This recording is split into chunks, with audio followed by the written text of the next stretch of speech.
गांव की डरावनी रात। रवि और सीमा एक छोटे से गांव में रहते थे। उनका गांव चारों तरफ से घने जंगलों से घिरा हुआ था।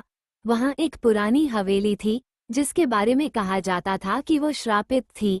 गांव वाले कहते थे कि जो भी वहां गया कभी वापस नहीं आया।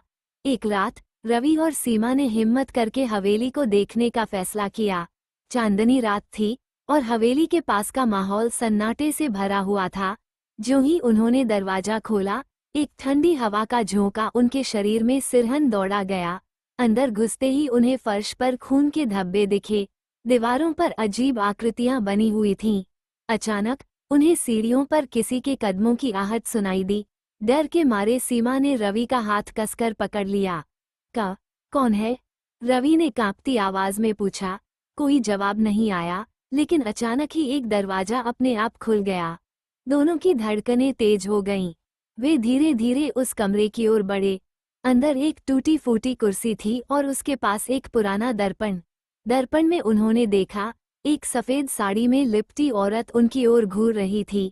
सीमा चीख पड़ी और उसी पल हवेली के सारे दरवाजे जोर से बंद हो गए। वह औरत हवा में तैरती हुई उनकी ओर बढ़ने लगी। उसकी आंखें काली थीं और मुंह से खून टपक रहा था।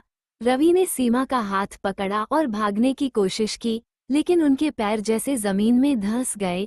वह भूतनी अब उनके सामने थी। उसने एक डरावनी आवाज में कहा, तुम लोग यहाँ नहीं आ सकते, अब तुम भी यहीं रहोगे। अगली सुबह गांव वालों को हवेली के दरवाजे खुले मिले, लेकिन रवि और सीमा का कोई नामोनिशान नहीं था। बस दहलीज पर ताज़ा खून के धब्बे पड़े थे। कहते हैं, अगर आप रात के समय हवेली के पास से गुजरें तो आपको किसी लड़की के रोने की आवाज सुनाई देगी। शायद सीमा आज भी वहां कैद है।